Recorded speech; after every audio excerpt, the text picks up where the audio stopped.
Welcome, travelers, to the scorching coasts of Akshi, because today we are picking up with our adventure through the realm of fire by talking more about the Shadows in the Mist mega campaign for Soulbound, which, if you don't know, is the Age of Sigmar role-playing game created by Cubicle 7.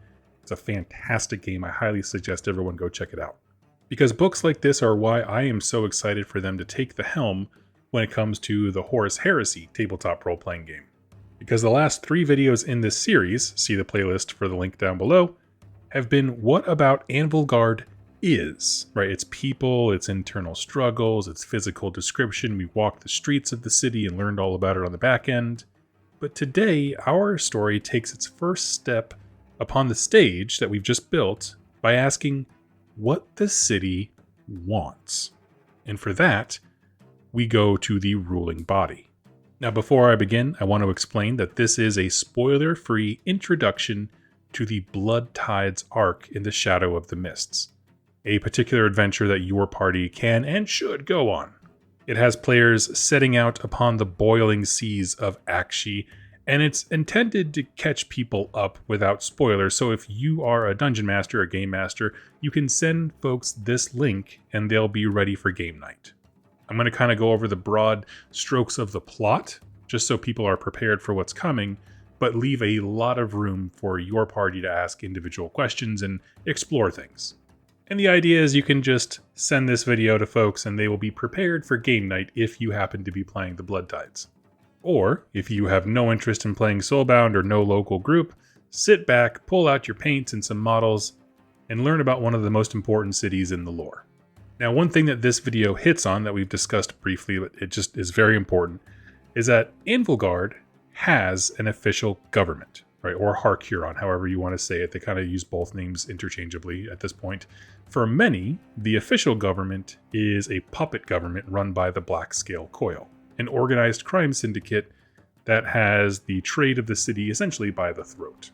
This matters for this particular mission, and I will say this, when it comes to talking to NPCs, exploring Anvilgard as a whole, there's a lot of intrigue and mystery to be mined about the Black Scale Coil. Now let's get into the mission itself. This is a thing that all DMs are instructed to read as this story unfolds.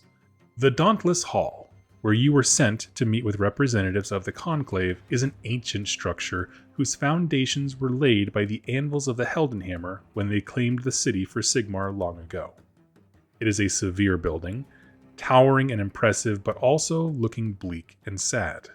Guards at the door admit you once you identify yourselves and lead you to a large room where Counselor Morgan Kassan waits. Now, Morgan Kassan represents the interests of the conclave. That is the ruling body of the city. Now, this body is, I can't remember exactly how many people are on it, but it's basically a mix of civil servants, rich and powerful families, military leaders, and members of the Black Scale Coil could be amongst them. So a lot of different interests, a lot of different push and pull over the main, ways that the city uses its resources. And Kassan is overjoyed to have an adventurer party show up in town, and explains the situation to you, which is this. Anvilgard, as we have mentioned, exists by pushing back the rampant jungle growth outside their walls. They're constantly trying to kill all the plants that are trying to overrun the city. This is maintained by pumping the perimeter with defoliant, essentially plant killer. However, their recent batches have been impure and are falling behind. Basically, the jungle is slowly encroaching into the city. There is an experimental batch that was meant to improve efficiently, how deadly this stuff can be and therefore reclaim parts of the jungle. But the transport that was bringing the experimental batch has not arrived. This is where you come in.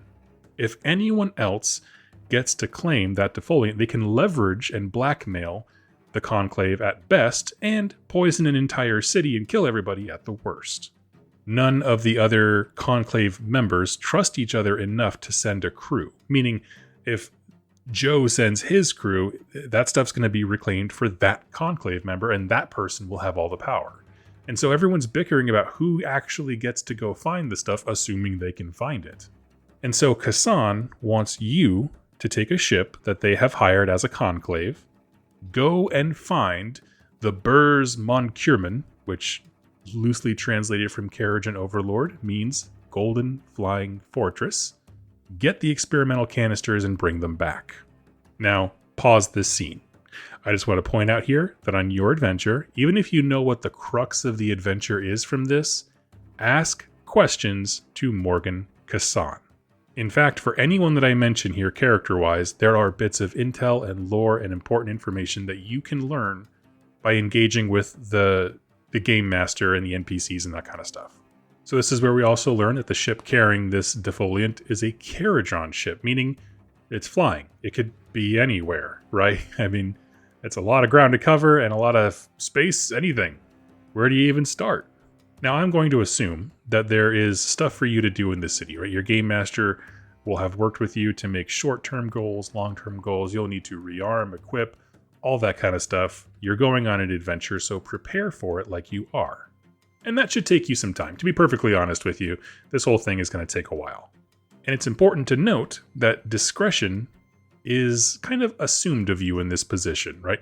You don't want to let too many people know that you're going to get the one-of-a-kind poison formula that could change everything. You just want to go about, explore the city, shop, sleep, and stuff. And when you're ready, your ship awaits. That ship that Kassan said that the Conclave hired for you is called the Blackfin, and it is captained by Therial Cultus. And he's an interesting one. First off, he's not like a lot of characters we've met before. He is a privateer, which usually that means like a dark elf type look or vibe going. This guy, he's tanned, he's nice. Most of the folks around here are pretty gruff, so to speak, sailor types. This guy puts all his points in charisma. And you can learn about him a great deal over the course of the adventure, both by direct discussion, collecting rumors aboard the Blackfin, and so on. Again, I cannot stress enough that there's a ton to explore here. Cubicle 7 has a whole breakdown of the ship, its levels, its crew. There's rumors, secrets, and all kinds of goodies and stuff that I will not spoil for you.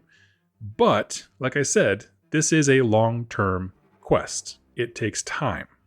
The reason there's so much detail built into all aspects of this boat is because you are going to have several encounters on its decks as the horrors of the realms assail you. And to be clear, that is not a spoiler. That is just a reality of boating in the mortal realms.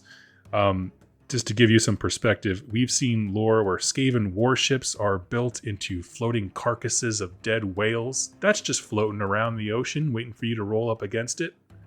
We've seen in other books discussion of grots in airships. So essentially think goblins with dirigibles. There are krakens, there's deepkin, there's all kinds of dangers. So my point is, the act of traveling is a very active process in the mortal realms, and Cubicle 7 did a wonderful job of fleshing out the ship because it acts as the setting for so much, I should say, of that active travel. For you game masters, there are a ton of ideas and inspirations for different encounters here. No two games of this ever need to be the same. So once you've taken that real and in-game time, faced the dangers, the adventures, and twists that come about, you will have spent quite a bit of time on the high seas. Now, I don't want to spoil things, like I said, leaving a lot of gaps. At some point, your party will come across the wreckage of the Burs Moncurman, which is discovered underwater. Torn in two, but the main hold is still intact.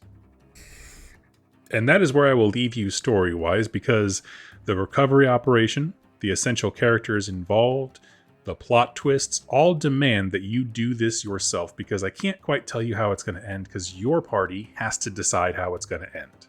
What I can tell you is that it will take a variety of skills and abilities to pull all of this off, but I believe in you. So this gets our party out and adventuring, but let's take a step back and ask the question, why is this cool? Right? Why spend time talking about the Blood Tide adventure? Why does boat travel matter when we live in a Bethesda fast travel world? This is me. You can't see it. I'm off camera, but I'm shaking my fist angrily in Morrowind. Well, there are a few really important things that this particular adventure provides, right? First of all, it's Anvilgard. It starts there. This is a stable place to rearm and restore. You are given a clear mission But the city is full of opportunities to have side quests. All the things that we talked about in the previous videos in this playlist describing Anvilgard are viewable places. There are hundreds. I'm not even joking. There are hundreds of places to visit in this campaign book. Anvilgard makes up a good majority of them. If you're the GM, create side quests that they can complete as they are traveling the realms, that kind of stuff. There's a lot to engage in here, and what I like about this is starting the adventure in the city makes soft skills useful. And this is something I've brought up before. I call them soft skills and hard skills. Basically what I mean is I was doing a D&D playthrough one point, and I had a guy who was really maxed out in like charisma, convincing people through fear or, guile. And we just, our adventures never brought that up. You know what I mean? And so I felt very useless because a lot of it was combat focused and very few things in town were meaningful when it came to decision making. My soft skills of communication were totally unused. But since you start in the city, which is rife with rumors and opportunities and secrets and all this kind of thing, there's a whole criminal organization you can investigate. Those soft skills actually matter. And of course, hard skills, meaning fighting and shooting lasers out of your eyes and whatever kind of wizard you are, that kind of stuff, of course, matters significantly when it comes to defending yourself on the high seas.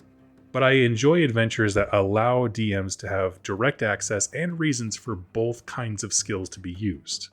Because those are my type of adventures, the kind that any player can engage with. For Game Masters, this is your moment, right?